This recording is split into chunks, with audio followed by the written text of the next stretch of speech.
बिस्मिल्लाहिर्रहमानिर्रहीम, अस्सलाम वालेकुम नाज़रीन। मेरे पीछे ये जो जहाज़ आप देख रहे हैं ये कोई वीआईपी चार्टर तैयारा नहीं है, किसी वीआईपी के लिए नहीं है। ये पंजाब की गरीब आम आवाम के लिए है, पेशेंट्स के लिए है।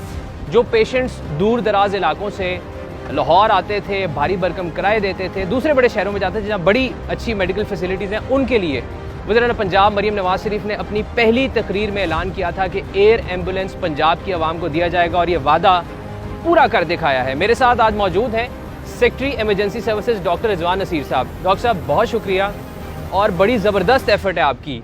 ये एक ख्वाब लगता था हमें आज से पहले, लेकिन now we see this airplane it's standing here. एक बल्कि आपने पेशेंट जो है वो रेस्क्यू भी कर लिया है। I want you to give us a walk through कि किस तरह ये ऑपरेट करेगा। जी देखिए, एयर एम्बुलेंस सर्विस की ज़रूरत क्यों पेश आई, उसकी वजह यह थी कि आज इसकी वजह से जो दूर दराज के इलाके थे जहाँ से 4-4 घंटे लग जाते थे, हमने जब सिर्फ 2023 का डेटा देखा तो आप उसमें अंदाज़ा कर सकते हैं कि साल 2023 के डेटा में 1500 ऐसे पेशेंट थे जो कि दूर दराज इलाके से और उनको बर वक्त स्पेशलाइज्ड केयर की ज़रूरत थी। परफेक्ट, बिल्कुल ऐसे ही। अब दुनिया में कहीं नहीं होता कि तमाम जो दूर दराज के इलाके हैं वहाँ पे भी स्पेशलाइज्ड अस्पताल बने, बिल्कुल ऐसे ही। उसको 10 अरब रुपया लगता है। जी बिल्कुल ऐसे ही। अब उनको आपने फ़ौरन रसाई देनी है to a specialised health care facility. मसलन हेड इंजरी का पेशेंट है, कोई सीरियस कार्डियक पेशेंट है, कोई इस किस्म का मरीज़ है।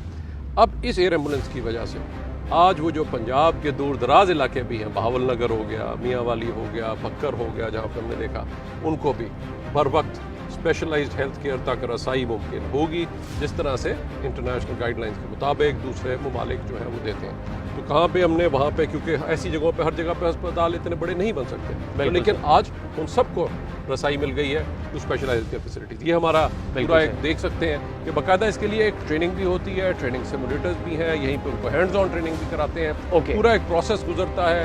ये हमारा सारा जाने के बाद फिर हमारे इस वक्त 2 हमने बहावल नगर और इसी तरह से मियाँ वाली के अंदर खास तौर पे हम उनको कर रहे हैं ताकि उनको भी हम फौरन वहाँ तक रसाई दे सकें।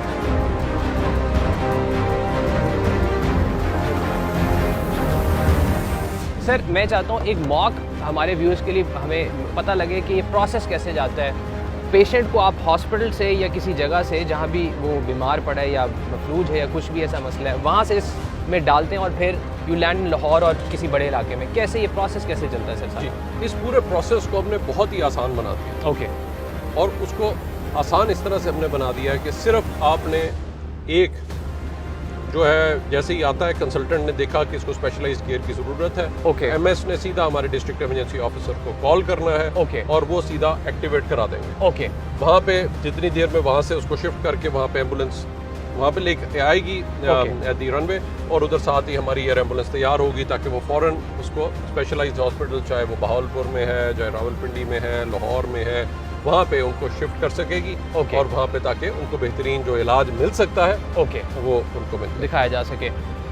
कैमरामैन से रिक्वेस्ट करूँगा कि दिखाए, आज हम अपने व्यूज़ को दिखाएंगे किस तरह से रेस्क्यू बड़ा ज़बरदस्त सोफिस्टिकेटेड तरीके से जो हमारी व्हीकल एम्बुलेंस की वहाँ से पेशेंट को उठाता है, एयरलिफ्ट करता है और फिर वहाँ पे छोड़ता है जहाँ पे स्पेशलाइज्ड हेल्थ केयर की फैसिलिटी मौजूद है। ये देखिए, ये पेशेंट मौजूद है अंदर, इसको अब निकाला जाएगा, इसको अब जो है वो एयरलिफ्ट किया जाएगा, एयरप्लेन में डाला जाएगा।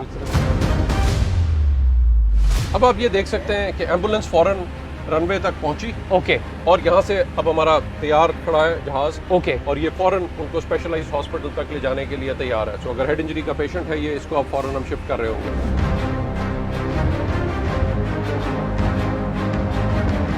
इसी चीज़ को बार बार प्रैक्टिस कराया जाता है ताकि स्मूथली सारे हमारे एयर ऑपरेशन जो है वो फंक्शन कर सकें। इसके लिए स्पेशलाइज्ड हमारे एयर मेडिकल ऑफिसर्स हैं जिनकी खास तौर पर ट्रेनिंग कराई गई है ताकि किस तरह से वहाँ पे वेंटिलेटर इस्तेमाल होना है, किस तरह से मॉनिटर इस्तेमाल होना है, ट्रांसपोर्ट वेंटिलेटर एक अलग है, ये स्पाइन बोर्ड है, इसी तरीके से सारी चीज़ें ताकि उसको उसी लेवल की केयर जो है वो फराहम की जाए और उसको जल्द अज जल्द स्पेशलाइज्ड हॉस्पिटल तक रसाई मुमकिन बनाई जा सके। बिल्कुल ठीक।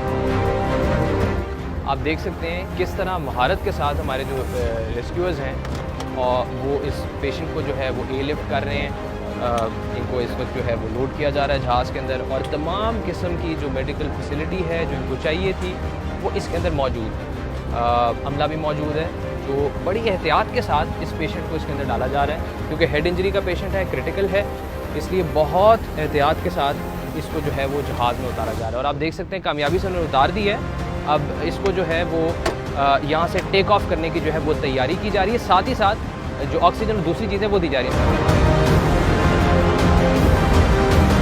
जब आप देख सकते हैं कि हमारा पेशेंट है, उसके साथ मॉनिटर कनेक्टेड है, ये ऑटोमेटिक एक्सटर्नल डिफिब्रिलेटर है, साथ ट्रांसपोर्ट वेंटिलेटर है और इसको स्पाइन बोर्ड के ऊपर उसकी नेक को भी स्टेबलाइज किया गया कॉलर के साथ और इस हेड इंजरी पेशेंट को जो है वो शिफ्ट किया जा रहा है ताकि उसकी एयरवे मेंटेन रहे, उसको जो है बाहिफाजत हम फैसिलिटी पे शिफ्ट कर सकें और उसकी ज़िंदगी जो है वो बचाई जा सके। तो आज इसकी बदौलत, इस सर्विस की बदौलत, जो एक नामुमकिन सी बात लगती थी, एक ख्वाब लगता था कि दूर दराज के इलाके के लोग, उनको भी बेहतरीन स्पेशलाइज्ड केयर जो है वो बर वक्त फराहम हो सकेगी, ये नामुमकिन सी चीज़ लगती थी, लेकिन आज इस एयर एम्बुलेंस के ज़रिए ये चीज़ मुमकिन हो सकेगी।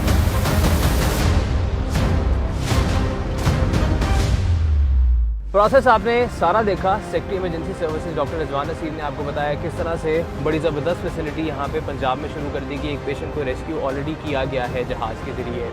सारा वॉक थ्रू आपने ले लिया। अब टाइम है कि हम पेशेंट को एयरलिफ्ट करें और स्पेशलाइज्ड हेल्थ केयर फैसिलिटी में लेके जाएं। मेरे साथ मेरे को पायलट बैठेंगे। Signing off for today. अल्लाह हाफ़िज़।